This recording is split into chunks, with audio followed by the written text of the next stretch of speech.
이제 신명기 34장 중에서 오늘 33장, 이제 한 장 남았습니다. 신명기 32장이 모세의 노래라면 신명기 33장은 모세의 축복입니다. 임종 전에 남긴 유언과 같은 메시지입니다. 그리고 또 창세기가 50장까지인데 50장을 한 장 앞두고 49장에 야곱의 축복을 기록했다면 이 신명기가 34장 중에서 한 장을 앞두고 33장이 모세의 축복을 이야기하고 있습니다.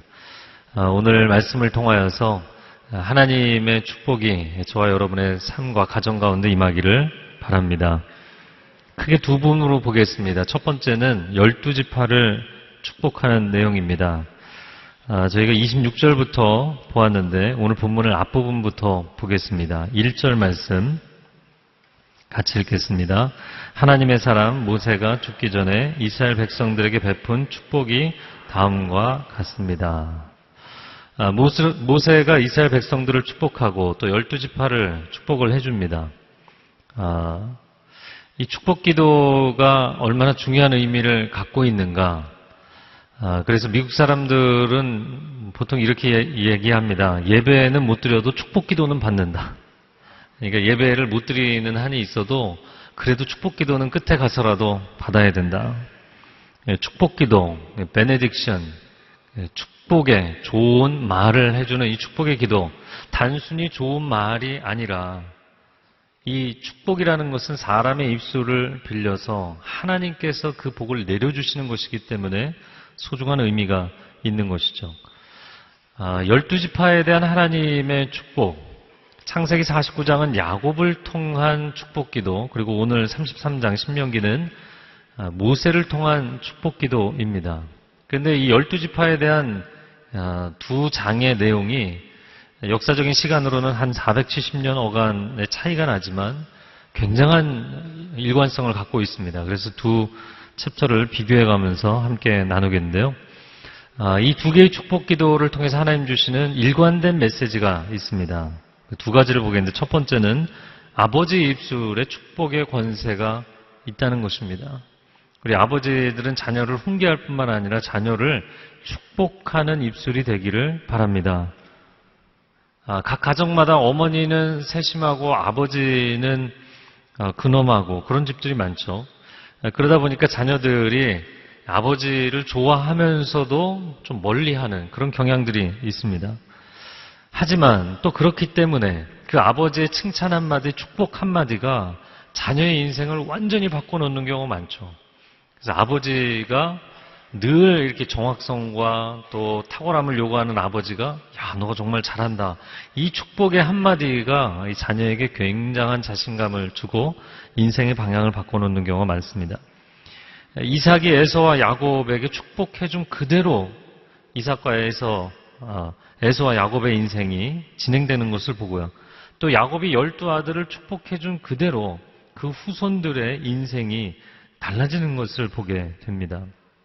이런 내용을 보면 야, 정말 부모가 말 한마디를 해도 잘해야 되겠다. 여러분의 언어가 굉장히 중요한 것이죠. 자, 두 번째, 이 축복 기도를 통해서 보는 것은 오늘 내가 어떤 선택을 하는가가 가문의 미래를 좌우하는 것입니다. 그냥 개인의 미래만 좌우하는 것이 아니라 가문의 미래를 좌우합니다. 오늘이라는 시간은 어제 위에, 내일은 오늘 위에 쌓는 것이잖아요. 인생이라는 것이 불연속이 아니고 연속이기 때문에 오늘 한순간 내가 어떤 선택을 하느냐가 매우 중요한 것이죠. 근데 개인에게 뿐만 아니라 그 개인 이후에 그 자손의 세대가 이어오잖아요. 그래서 가문 안에 영적인 도미노 현상이 일어난다는 것입니다. 요즘 보면 안타까운 것이 욜로족이다 이런 표현을 쓰는데 당신은 인생 한 번 사는 거다. 그러니까 피곤하게 살지 마라. 누구하고 결혼해서 희생할 것도 없고 자신 다해서 고생할 필요도 없고. 그러니까 누군가를 위해서 희생하는 것을 굉장히 두려워하는 시대가 되어버렸죠. 그럼 한 번 살고 끝나나요? 아니요. 그의 삶이 그 다음 세대에게 영향을 미친다는 거예요. 이것을 또 다른 표현으로 얘기하자면 영적인 나비 효과 같은 것이죠. 그래서 각 지파를 보면 굉장히 좋게 시작했는데 안 좋아지거나 안 좋게 시작했는데 놀라운 반전을 이루는 경우들이 생깁니다. 그럼 왜 그런가? 그 가문의 선조가 아니면 그 첫 선조가 아니라 그 중간에 있는 그 누군가가 중요한 삶의 결단을 내렸을 때 가문의 역사의 흐름을 완전히 바꿔놓는 일들이 일어나는 거예요. 그렇게 변화가 되면 그것이 좋은 변화이든 나쁜 변화이든 그 흐름이 계속해서 다음 세대로 그대로 흘러가는 것을 보게 됩니다. 그래서 우리가 심리적으로 내리사랑, 내리분노 이런 표현을 쓰죠. 이게 내려간다는 거예요. 계곡물처럼 흘러내려간다는 것입니다. 그래서 우리의 인생이 아무리 힘들지라도 에이 모르겠다 그러고 막 살면 안 되는 것이죠. 하루 한순간을 옷깃을 여미면서 하나님 앞에서 온전한 삶을 살아야 하는 것입니다. 왜냐하면 나 한 사람이 어떤 방향으로 기우느냐에 따라서 이 가문의 역사는 완전히 달라질 것이기 때문이죠. 오늘 우리가 26절부터 읽었는데 이제 결론 부분이고요. 그 앞부분까지가 12지파에 대한 축복 기도입니다. 제 마음 같아서는 12지파를 다 다루고 싶지만 그럼 시간이 부족하기 때문에 몇 개 지파만 다루겠습니다. 그것도 아주 간단하게 다루도록 하겠습니다. 자, 6절 말씀의 첫 번째 지파에 대한 이야기가 나오는데요. 6절을 같이 읽어보겠습니다. 시작. 루벤이 살고 죽지 않을 것이며 그의 사람들이 적지 않을 것이다. 자, 루벤 지파, 장자 지파에 대한 축복은 그들이 죽지는 않겠다. 자, 여러분 6절을 잘 읽어보세요. 이게 축복이라고 할 수 있나요? 살기는 살겠고 죽지는 않을 거다. 이게 어떻게 축복이라고 얘기할 수 있나요? 장자이기 때문에 축복 기도문의 첫 시작을 스타트하긴 했지만 사실 이 장자 루벤은 창세기 49장을 보면 아버지 야곱에게 저주를 받았던 아들이죠. 왜 아들을 저주했는가? 너가 아비의 침상을 더럽혔기 때문에 너는 결코 탁월해지지 못할 것이다. 물론 루벤이 잘못했어요. 그러나 루벤이 자기의 인생의 에너지와 힘을 엉뚱한데 쏟게 만든 게 누구냐는 것이죠. 물론 자신도 레아하고 결혼할 생각은 없었어요. 이제 내 아내, 정식적으로는 뭐 두 아내, 그리고 그들의 여종까지 내 아내였는데 레아와 라헬, 레아는 자기가 원하는 아내가 아니었어요. 그런데 결혼식을 치르고 아침에 일어나 보니까 레아인 거예요. 라헬이 아니고. 레아를 사랑하지 않았어요. 사랑하지 않는 아내에게서 낳은 첫 번째 아들을 사랑하지 않았어요. 첫째 아들인데 그를 인정해주지 않았어요. 그래서 그 아들은 전혀 리더십을 갖지 못했어요. 아버지가 세워주지 않는데 동생들이 인정을 하겠습니까? 동생들도 무시해버렸어요. 여러분, 여러분의 장남, 장녀, 물론 뭐 다른 자녀들도 해당이 되지만 그들이 그냥 내가 축복해줄 것이 없어서 그냥 생존의 축복을 해줄 정도의 관계라면 다시 생각하셔야 됩니다. 여러분이 부부관계에 있어서 남편은 너무 믿지만 아내는 내가 꼴도 보기 싫지만 내가 자녀는 축복하겠다. 그게 가능한 줄 아십니까? 내 남편을 사랑하지 않고 내 아내를 사랑하지 않으면 자녀를 온전하게 사랑할 수 없게 돼 있어요. 그것이 가정에 대한 성경적인 원리입니다. 여러분, 가정 안에 하나님의 회복과 치유와 사랑이 충만하시기를 바랍니다.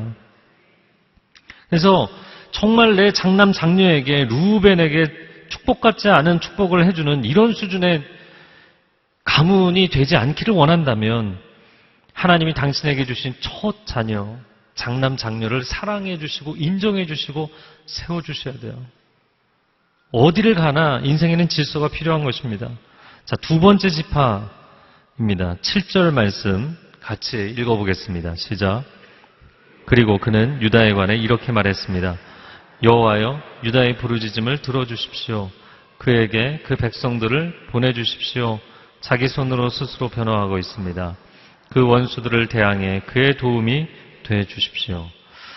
이 축복 기도문이 전부 시 형태로 운문으로 되어 있기 때문에 약간 그 시적인 언어라서 표현이 이해가 빠르진 않지만 유다 지파에게는 그 백성들을 보내달라라는 축복을 했습니다.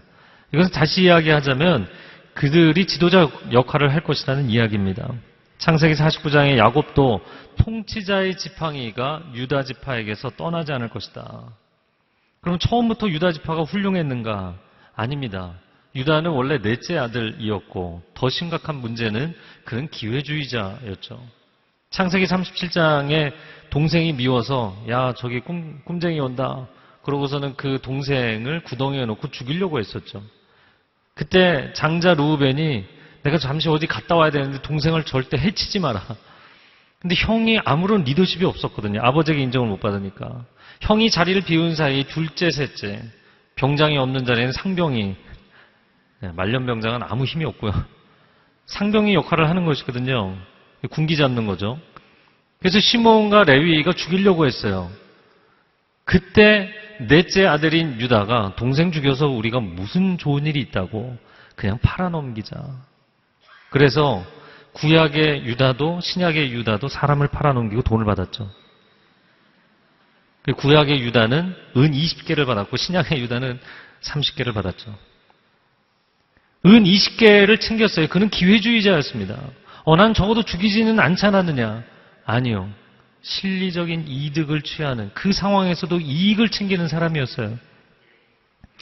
그런데 그 죄책감 때문에 창세기 38장을 보면 자기 가족을 떠나서 방황을 하게 됩니다. 영적인.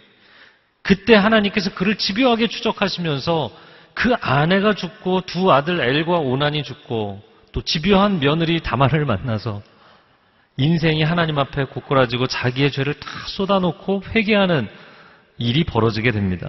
그래서 기회주의자였던 유다가 회개하고 가족에게 돌아와서 가족을 위해서 헌신하기 시작하죠. 그래서 아버지 야곱이 유다를 축복하기를 너는 우리 집안의 장차 대대로 지도자의 집안이 되라. 할렐루야. 좋은 것 같죠? 물론 좋은 것입니다. 그런데 많은 사람들이 너무나 이기적인 시대가 되어가고 개인주의 시대가 되어가기 때문에 가정을 위해서 헌신하기 기뻐하지 않습니다. 그러나 하나님은 가정을 위해서 흘린 당신의 눈물을 반드시 헛되게 만들지 않으실 줄로 믿습니다.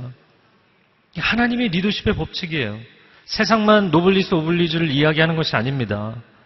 가정을 위해 다른 사람을 위해 희생할 줄 아는 사람이 리더가 돼야 된다는 거예요.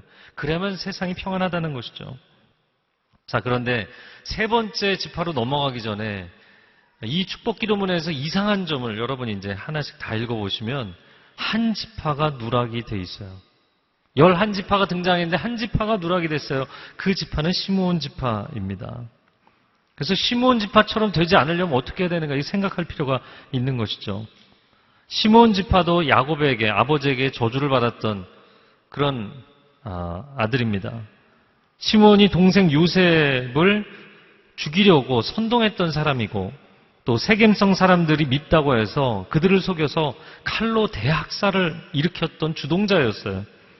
그래서 아버지가 분노했던 것이죠. 그런데 이 시므온의 악행에 레위가 동참을 했었기 때문에 창세기 49장 5절에 보면 이렇게 말씀합니다. 한번 같이 읽어볼까요? 시므온과 레위는 형제요. 그들의 칼은 폭력의 도구로다. 그들은 칼을 쓰는 자들이다. 폭력적인 자들이다. 그런데 이어지는 말씀에 보면 오늘 본문에 레위 지파는 축복을 회복했어요. 근데 시므온 지파는 회복을 못했어요. 그럼 누구는 회복을 하고 왜 누구는 회복을 못했는가? 민수기의 그 광야 여정에 보면 시딤에서 바알볼 사건이 있었죠. 이스라엘 백성들에게 이방인들과 혼합되지 말라고 했는데 이방 여인들과 섞이는 일들이 일어납니다. 그때 미디안 여자를 감히 하나님의 임재가 계신데도 그 진영에 데리고 들어온 사람이 있었어요. 그래서 비느하스가 창을 들고 하나님의 심판을 대행하죠. 그때 죽은 그 사람이 바로 시므온 지파의 시므리라는 사람이었어요. 외우기가 쉬워요. 시므온 지파의 시므리입니다. 여러분, 레위 지파에 대한 이야기는 뒤에 하겠지만 아버지에게 저주를 받고 저주받은 가문이 될 수밖에 없었는데 그 지파의 운명을 바꿔놓는 사건이 일어납니다. 근데 시므온 지파는 똑같은 저주를 받고 그 저주가 계속해서 이어진 거예요. 여러분, 여러분의 가정에 회복의 기회는 늘 있습니다. 오늘이라도 회복의 기회는 있는 거예요. 상처를 서로가 보듬고 치유하고 회복할 일들이 필요합니다. 그러나 누군가가 유턴하지 않으면 마치 물이 아래로 떨어질수록 가속도가 붙고 힘이 붙는 것처럼 이 내리 저주, 내리 축복이 아니라 내리 저주가 더 강력해지는 것을 이 가문의 역사에서 보게 됩니다. 자, 8절과 9절 내용은, 자, 8절 보여주시겠어요? 제가 앞부분 읽겠는데요. 레위에 관해 그가 말했습니다. 자, 9절 말씀 읽겠습니다. 같이 읽겠습니다. 그가 자기 부모에 관해 그들을 생각하지 않는다고 말했습니다. 그는 자기 형제들을 인정하지 않고 자기 자식들을 알아보지 못했습니다. 그러나 그는 주의 칼을 바라보고 주의 언약을 지켰습니다. 부모도 형제도 자식도 눈에 안 보였다. 주의 칼만 바라봤다. 여기 또 칼이 나오죠. 그럼 이게 무슨 이야기인가? 레위 지파가 복을 받은 것은 주의 칼을 바라보았기 때문이다 라고 돼 있어요. 출애굽기 32장을 기억하시는 분들은 시내산 앞에서 모세가 시내산에 올라가 십계명 돌판을 받는 그 중요한 시점에 밑에 있는 이스라엘 백성들은 금송아지 우상을 세워놓고 그 앞에서 절을 하고 난리가 났어요. 모세가 내려와서 분노하면서 누가 하나님 편에 서겠느냐, 그때 놀랍게도 칼을 차고 레위 지파가 나옵니다. 와, 그 오랜 세월 400여 년이 흘렀는데요. 칼을 썼던 레위와 400여 년이 흐른 뒤에 그 지파의 후손들도 다 칼을 썼어요. 그런데 예전에는 개인적인 원한을 갚는데 칼을 썼지만 이제는 하나님의 의를 이루는데 칼을 쓴 거예요. 하나님의 심판이 있을 것이기 때문에 레위 지파가 가족과 형제와 자기 자식조차도 내려놓고 하나님 편에 섰다는 것입니다. 그래서 하나님께서 그들이 평생 하나님 앞에 양을 칼로 잡는 제사장 지파가 되도록 만드셨던 것이죠. 여러분, 아버지 야곱은 시므온과 레위를 저주하면서 창세기 49장에 이어지는 내용을 보면 너희는 지파로서 존속을 하지 못하고 흩어지게 될 것이다. 그런 저주를 내렸어요. 시므온 지파는 유다 지파 안의 땅을 받으면서 나중에는 지파의 정체성마저 잃어버릴 정도로 흩어지게 됩니다. 실제로 이루어졌어요, 그대로.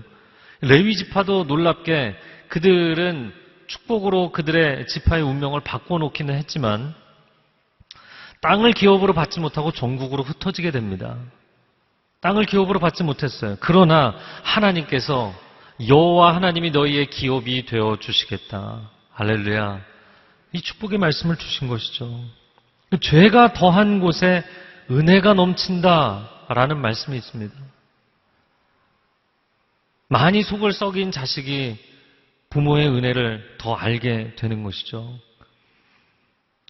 그래서 우리의 인생은 늘 기로에 서 있는 것입니다. 내 인생은 시므온 지파로 전락할 것인가 아니면 레위 지파로 회복할 것인가.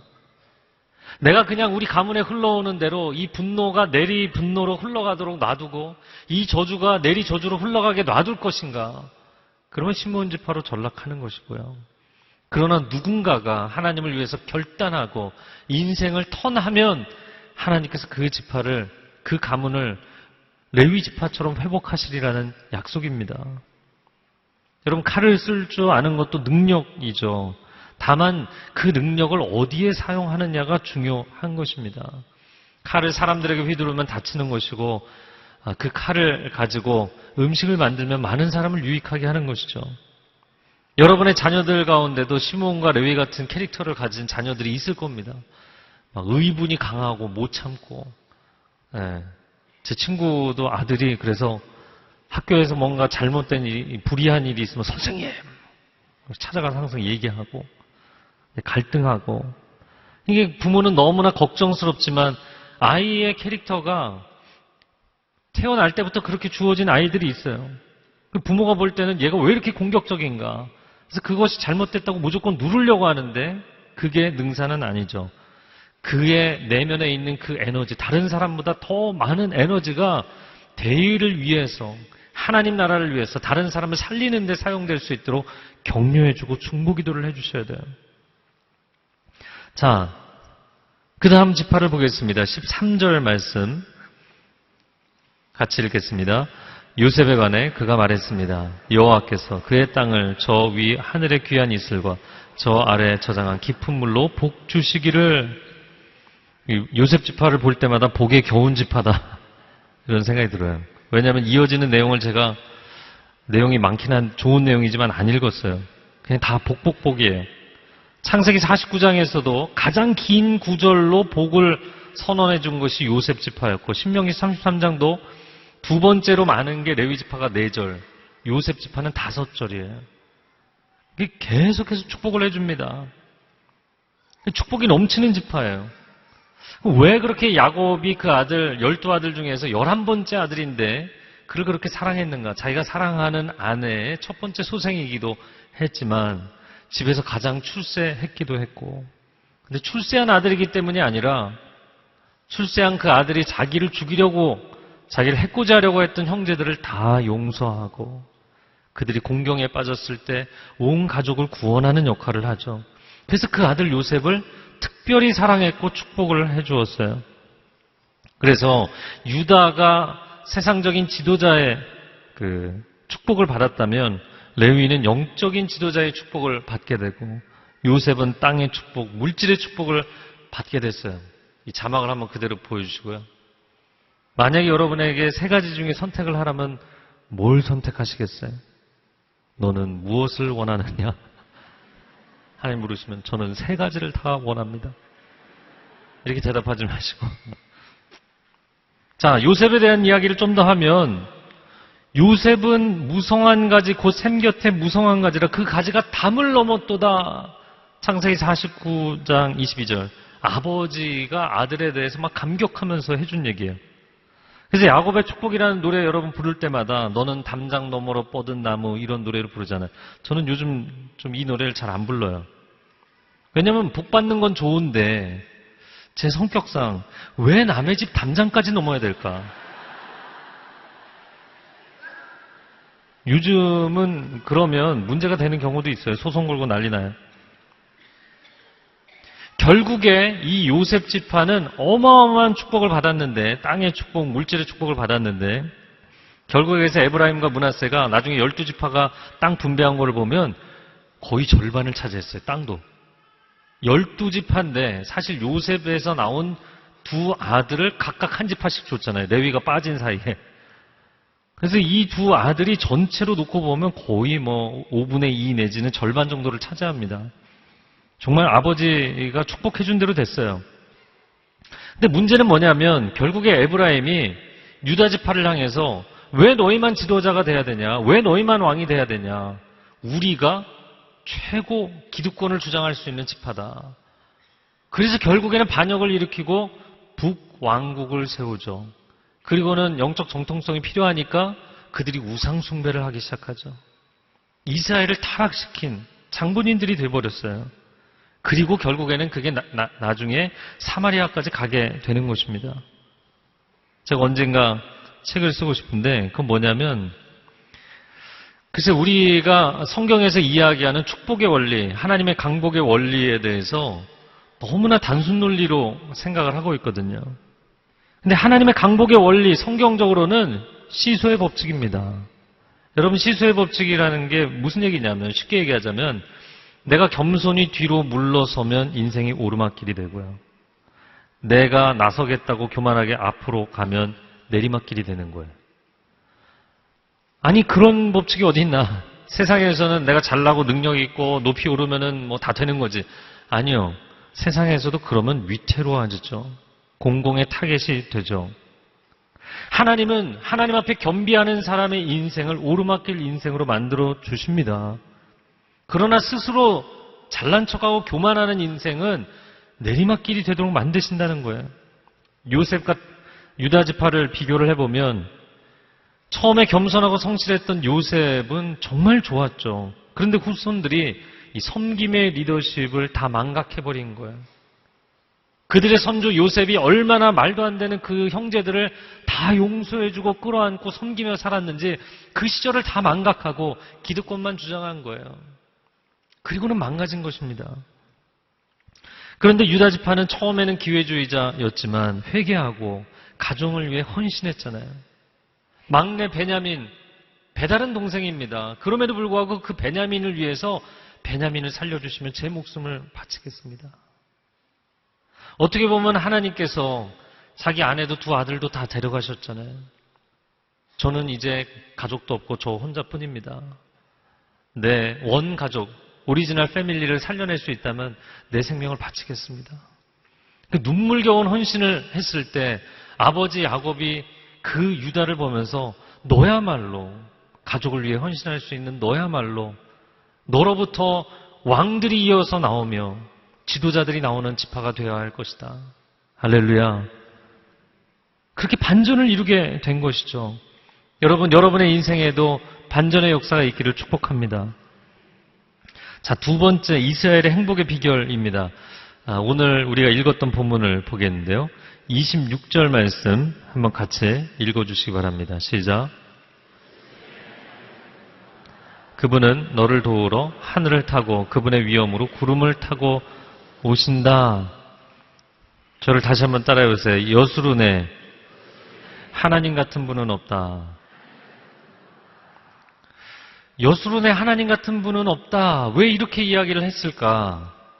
오늘 본문의 내용 그리고 신명기의 문맥, 성경 전체의 문맥을 가지고 네 가지를 이야기하겠습니다. 첫 번째는 실제로 전능자 하나님 같은 분은 없기 때문입니다. 오늘 본문에 여수르네 하나님 같은 분이라고 표현되어 있지만 이 하나님은 그냥 다른 민족들이 보면 여수르니 믿는 신 같은 신은 없다 이런 표현이에요.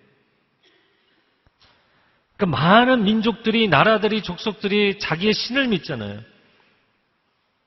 그런데 이스라엘 백성들이 믿는 하나님과 같은 신은 세상에 없다는 거예요.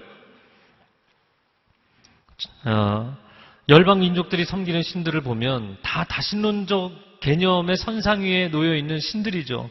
그러나 우리는 영원하신 유일한 창조주 하나님을 믿는 줄로 믿습니다. 그 영원한 초월자께서 시간 속에 내주하셔서 다른 그 누구도 아니고 나에게 다가오셔서 나의 구원자, 나의 인도자가 되어주신다는 게 이게 얼마나 놀라운 감격이냐는 거예요. 하나님께서 이 땅에 오셔서 많은 족속이 있는데 그 중에서 가장 미약한 히브리 족속, 사실 여러분 팔레스타인 땅덩어리를 보면 이스라엘 영토가 충청남북도 사이즈죠.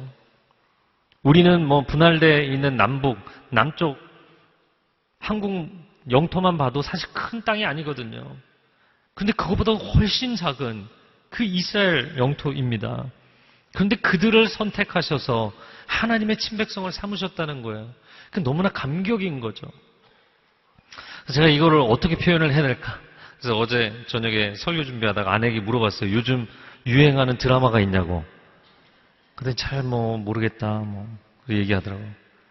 근데 제가 한 가지 굉장히 센세이션이었던 드라마는 최근에 도깨비가 아니었나 싶어요. 반년 전이지만 아직도 그 열풍에 이렇게 빠져 계신 분이 있는지 모르겠어요. 만약에 공유가 수천 수만의 팬들이 있는데 팬 미팅을 하다가 갑자기 내려와서 한 사람을 지목하면서 내가 평생에 당신 곁에서 당신을 돕는 사람이 되겠다. 네, 그 다음 반응이 있으셔야 되는데 그럼 기절하지 않겠어요? 도대체 왜? 그럼 너무나 감격적인 거죠.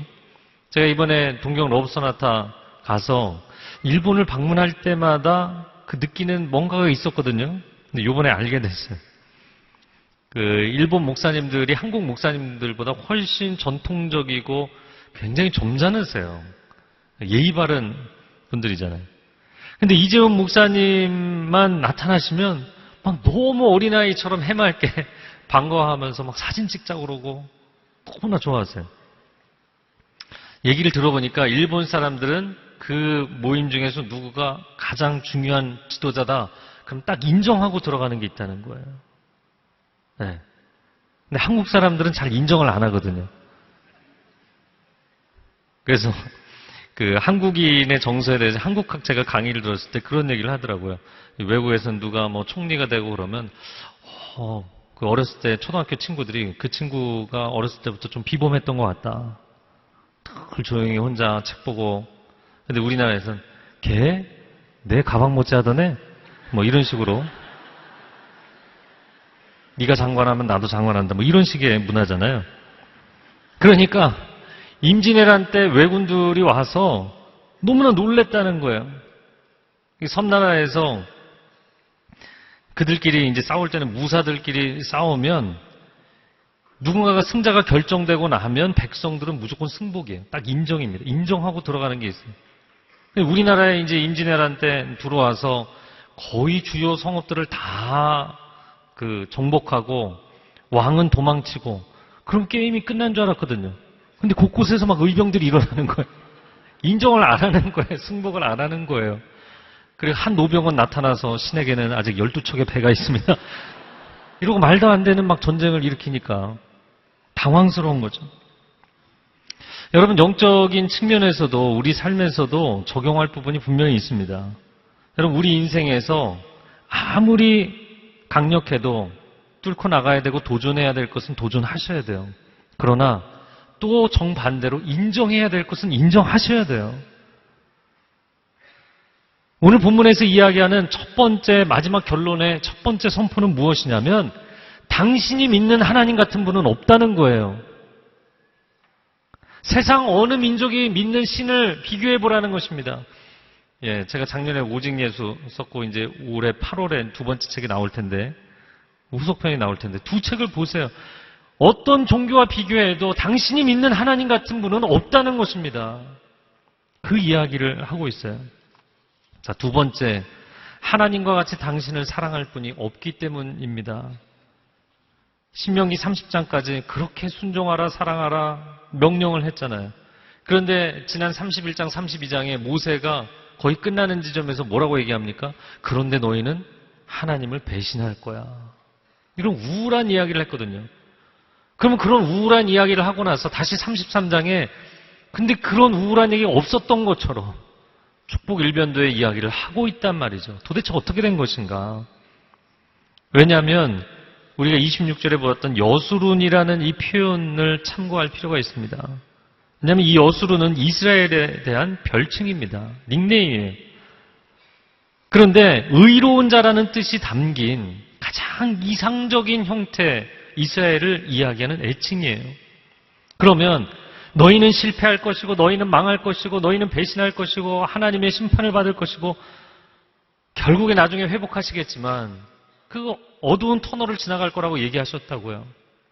그런데도 하나님은 여전히 그들을 향해서 나의 사랑이라고 얘기하시는 거예요. 너는 존귀하다고 이야기를 하시는 거예요. 그래서 이 여수룬이라는 단어를 우리가 일반적으로 사용하는 어떤 용어로 바꿔서 표현을 한다면 그 자식을 볼 때 막 너무나 사랑스러워서 부모가 어쩌지를 못하는 눈에서 막 꿀이 뚝뚝 떨어지는 그런 거 있잖아요. 그래서 저는 제 큰아들 얘기를 했었는데 이제 사춘기를 이제 거의 지나신 것 같아요. 할렐루야. 빨리 종료가 되기를 바라고 있는데 생일 케이크를 이렇게 딱 불어놨더니 오라고 하니까 아빠 내가 이 나이에 그런 걸 해야 돼요? 뭐 이렇게 얘기하니까 도대체 내가 어떻게 반응을 해야 될지 모르겠어요. 그런데 사실은 저는 어렸을 때 전혀 그런 스타일이 아니었기 때문에 그냥 그 상남자 스타일의 그 아들이 너무 멋있어 보이는 거예요. 멋있다. 우리 멋진 아들. 여러분, 이스라엘에 대해서 사실은 평가가 굉장히 박했습니다. 근데 부모가 볼 때는 어떤가요? 너는 여수룬이라는 것입니다. 너는 의로운 자고 너는 잘 될 거야. 너는 앞으로 훌륭해질 거야. 이런 사랑을 자식에게 베풀 수 있는 건 부모밖에 없다는 거예요. 우리에게 육신의 아버지가 계신 것처럼 우리 영혼을 창조하신 우리 영혼의 아버지 하나님이 계신 줄로 믿습니다. 제가 이걸 어떻게 표현할까 어제 묵상을 하다가 이번 주에 한국 영화 산업의 스크린 독점 논란이 몇 차례 났어요. 이유는 제작사와 상영관이 같은 컴퍼니이기 때문에 생기는 그런 문제죠. 이 특혜 시비가 생길 수밖에 없는 구조적인 문제입니다. 제가 이 이야기를 왜 갑자기 하냐면 영적으로 볼 때 우리도 특혜 시비에 휘말릴 수 있는 상황이라는 것입니다. 왜냐하면 우리의 창조주와 우리의 구원자가 같은 분이에요. 그러니까 사단 입장에서는 억울한 거예요. 아니 당신이 세상을 이렇게 멋지게 창조해놓고 사람들에게 생명과 시간과 인생이라는 기회를 주고 너 스스로 한번 살아봐라 했으면 본인이 혼자 경기를 해야지 왜 자꾸 개입을 해서 실수하고 실패하고 사고치고 해도 또 구원해주고 또 살려주고 또 도와주느냐. 그 천상의 법정에서는 사단이 끊임없이 하나님의 사람들, 하나님의 자녀들을 고소하잖아요. 고발하잖아요. 하나님 이거는 특혜입니다. 이렇게 하시면 이건 페어플레이가 아닙니다. 이런 고발을 사단은 하고 있단 말이죠. 그게 욥에게도 했던 이야기 아닙니까? 욥을 너무 많이 블레싱 해주시니까 잘하는 거지. 저거 한번 다 털어보시라고. 그냥 제로 베이스에서 진짜 공평하게 페어플레이 해보면 저 분명히 무너질 거다. 이게 사단의 주장이었잖아요. 여러분, 천상에서는 끊임없이 사단은 그렇게 고발을 하고 있는데 실제로 하나님의 형상들인 우리는 어떤 생각을 하고 있나요? 인생이 좀 힘들어지고 어려워지고 고난을 겪으면 하나님 도대체 나한테 해준 게 뭐냐? 몇 년 전에 한 장로님 그러시더라고요. 정말 이분은 뭐 저하고는 비교가 안 되는 이 아들 바보이신 분이에요. 근데 어느 날 아들이 자기 인생이 좀 힘들다고 아버지가 이렇게 잘 타이르니까 휙 뒤돌아서면서 아빠가 내 인생에 해준 게 뭐야? 그 말에 무너진 거예요. 그래서 몇 달을 그냥 우울하게 다니시더라고요. 야, 여러분, 우리가 하나님 앞에 하나님의 은혜가 얼마나 놀라운 특혜인지를 알지 못해요. 사단은 이거는 지나치다고 얘기하고 우리는 부족하다고 얘기하고 사단도 알고 있는 걸 우리는 모르고 있는 게 아닌가요? 여러분, 영적 진실이 무엇입니까? 하나님이 우리를 창조하시고 세상에 내보내셨으면 그냥 놔두셔야 되는 거 아닌가요? 인생이지 신생이 아니잖아요. 인생은 사람이 살아내는 것이잖아요. 그럼에도 불구하고 하나님은 끊임없이 우리를 도와주시고 끊임없이 우리에게 가이드를 주시고 끊임없이 우리를 기다려주시고 격려해 주시잖아요. 그래서 은혜는 특혜입니다. 하나님의 은혜라는 개념은 특혜입니다. 선인과 악인에게 고루 햇빛과 단비를 주시는 보편적 은혜일 뿐만 아니라 이건 특별한 은혜입니다. 그런 특혜를 받으면서도 하나님을 인정하지 않는다면 안 되는 거라는 거예요. 그런 하나님, 당신에게 아비의 사랑을 주실 수 있는 그런 하나님은 없다. 세 번째, 하나님과 같이 내게 잔소리를 해주실 분은 없다. 제가 신명기 앞부분 설교할 때 나눴던 것 같습니다. 자, 신명기가 끝나가고 있어요. 모세의 3번에 걸친 계명에 대한 반복된 설교. 제가 만약에 똑같은 설교를 지난주에 했던 설교를 오늘 또 하고 다음 주에 또 한다고 생각해 보세요. 웅성거리기 시작할 거예요. 어떤 목사님이 다른 교회 이제 담임 목사로 청빙을 받아 갔답니다. 예, 서로 사랑하라는 메시지를 했어요. 그 교회가 분열되어 있었어요. 너무나 은혜를 많이 받았어요. 그래서 또 한 번 설교를 듣고 싶다고 다시 한번 초빙을 했어요. 똑같은 설교를 하는 거예요. 사람들이 웅성거리기 시작합니다. 여러분이 사랑할 때까지, 여러분이 화합할 때까지 저는 똑같은 얘기를 계속할 것입니다. 여러분, 하나님이 반복되는 이야기를 하는 것을 우리는 힘들어하죠. 부모가 똑같은 얘기를 반복하면 힘들어합니다. 잔소리라고 이야기합니다. 그러나 왜 그 이야기를 할까요? 내 삶이 변하는 것이 축복이기 때문에 그 이야기를 해주시는 것이죠. 왜 사람들이 잔소리를 듣기 싫어하는가? 우리가 자주 사용하는 표현대로 두말하면 잔소리. 벌써 2번만 반복해도 잔소리라는 거예요. 그러나 우리의 삶이 변하기를 원하시는 하나님, 아무도 나에게 쓴소리 해주지 않죠. 제가 어제도 어떤 목사님하고 그런 얘기 했어요. 제가 친한 한 성도님이 가끔가다, 이제 그분 해외에 계신 분인데 가끔가다 예배 오시고, 목사님 요즘 설교가 예전 같지 않아요? 네? 기도를 많이 안 하시는 것 같아요. 이렇게 얘기하시는 분이 있어요. 제가 신뢰하고 그분이 저를 신뢰하고 직언을 해주시는 분들이 있어요. 여러분, 그런 분들이 곁에 있다는 건 감사한 것이죠. 그의 그 쓴소리는 사랑이죠. 여러분, 세상에서는 쓴소리 하지 않습니다. 뒤에서 평가만 합니다. 그냥 당신의 부모는 앞에서 잔소리를 하는 거예요. 그래서 그 잔소리는 사랑인 것입니다. 많은 사람들이 연로하신 부모님 돌아가시고 나서 그리운 부분, 이런 거 저런 거 있지만 적지 않은 분들이 부모님의 그 잔소리, 그게 너무 그리운 거예요. 너무나 바쁘게 도시 속에 살다가 고향에 계신 부모님께 오랜만에 전화했더니 너 밥은 잘 챙겨 먹니? 그 한마디에 눈물이 나고, 오랜만에 또 찾아뵈니까 왜 이렇게 춥게 입고 다니냐? 옷 좀 따뜻하게 입고 다녀라. 늘 내 생각, 나를 위해서 내가 잘 되기를 원하시는 그 부모님의 사랑이 있잖아요. 왜 이렇게 얼굴이 피곤해 보이냐? 좀 자고 가라. 이 얘기는 제가 저희 어머님께 많이 듣던 얘기인데, 저희 어머님 돌아가시기 전에 전도사 시절에 이렇게 가면 학업에 신혼살림에 전도사 사역에 정신이 없었어요. 집에 가면 일단 저를 소파에 아주 괜찮아요 해도 계속 눕히시더라고요.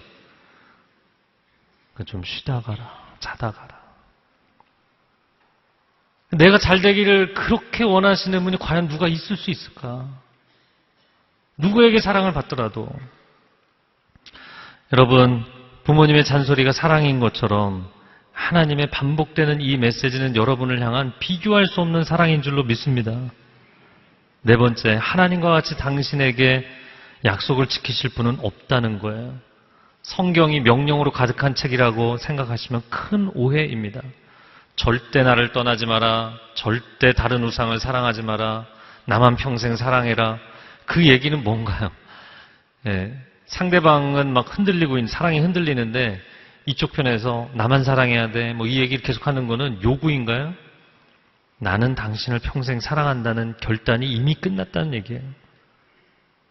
하나님의 그 사랑의 결단의 고백인 것이죠. 자, 오늘 본문의 마지막을 보겠습니다. 29절 말씀 같이 읽겠습니다. 시작. 이스라엘아, 너는 행복하다. 여호와께서 구원하신 민족인 너 같은 자가 누구겠느냐? 내 방패이며 도우시는 분이고 내 영광스러운 칼이시다. 내 원수들이 내 앞에서 움츠리고 너는 그들의 높은 곳을 발로 밟을 것이다. 이스라엘아, 너는 행복하다. 그래서 다른 역본에서는 너는 행복자다. 그렇게 되어 있어요. 어떻게 행복한가? 하나님의 복이 임하니까 내 마음이 행복하고, 내 마음이 행복한 사람이 다른 사람을 축복할 수 있는 흐름인 것이죠. 그런데 이스라엘의 행복이 그들이 좋은 땅을 받기 때문에, 전쟁에서 승리할 것이기 때문에, 이런 땅의 축복도 있지만 결정적인 이유가 있어요. 29절 말씀에 저를 한번 따라해보세요. 너 같은 자가 누구겠느냐? 그러면 내가 이 무한경쟁의 세상 속에서 상대적 우위를 점하고 역시 내가 최고야 이 분야에서는. 여러분, 사람들이 어느 정도 노력해서 그 자리에 오르게 되면 다 내심 그런 마음들을 품는 경우가 많죠. 그러나 사실 이것은 허무한 나르시시즘인 경우들이 굉장히 많습니다. 이건 비교 우위일 뿐이에요. 절대적 우위라는 것은 없어요, 세상에. 누군가는 또 따라오고 누군가는 당신의 레코드를 깨게 돼 있잖아요. 그게 세상이잖아요. 지금 그런 상대적 만족을 이야기하는 것이 아니라 오늘 본문에 너 같은 자가 없다라는 것은 우리가 이미 보았던 26절에 너의 하나님 같은 분이 없기 때문이에요. 너의 하나님같이 너를 사랑해 주시는 분이 없기 때문에 너와 같은 인생이 없는 것이다. 이 관계적 개념으로 이야기하는 것이죠. 여러분, 인생이 언제 가장 행복한가요? 물질을 많이 누릴 때? 쾌락을 즐길 때? 아무것도 안 하고 쉬고 있을 때? 언제 인생이 가장 행복한가요? 사랑이 행복입니다. 사랑할 때 사람은 가장 행복해요. 그런데 그 놀라운 사랑, 변치 않는 무조건적이고 영원한 사랑으로 나를 사랑해 주시는 분, 그분 같은 분이 없는데 그분의 사랑을 받는 자녀로서의 내 인생, 나와 같은 인생이 어디 있겠느냐. 할렐루야. 이 시간 함께 기도하겠습니다.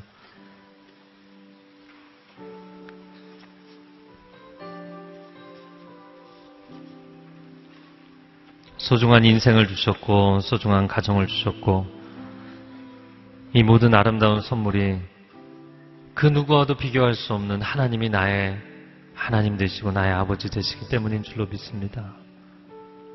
지쳐있는 사람들을 격려하여 주시고 새롭게 하여 주옵소서. 인생의 기회를 허비하지 않게 하여 주옵소서. 중요한 결단을 내릴 수 있게 하여 주옵소서. 함께 통성으로 기도하겠습니다. 사랑하는 주님, 오늘 함께 이 메시지를 나누게 하시니 감사합니다. 나의 하나님과 같은 하나님은 없습니다. 나를 이토록 사랑해 주시고 나를 이토록 소중히 여기시고 끝까지 기다려 주시고 그리고 나를 구원해 주시는 하나님, 인도해 주시는 하나님, 이 땅에서뿐만 아니라 영원토록 나의 아버지 되시는 하나님을 사랑하고 찬양합니다. 하나님으로 인하여 기뻐하며 감사하며 충만한 하나님의 백성들 되게 하여 주옵소서. 우리 가문의 잘못된 흐름들을 끊게 하시고 변화되게 하시고 나의 결단을 통하여서 새로운 영적인 역사가 우리 가문에 일어나는 축복이 있게 하여 주시옵소서. 오 하나님, 오늘 하루 이 한순간을 살아가는 것조차도 나에게는 축복의 기회인 줄로 믿습니다. 이 기회를 허비하지 않게 하여 주옵소서. 시간이 주어졌을 때 부모님을 사랑하고 아내를 사랑하고 남편을 사랑하고 자녀를 향해 축복하고 아버지 우리를 통하여서 가정이 변화되고 가문이 변화되는 역사가 나타나게 하여 주시옵소서. 새 일을 행하실 하나님을 기대하며 예수 그리스도의 이름으로 기도합니다. 아멘.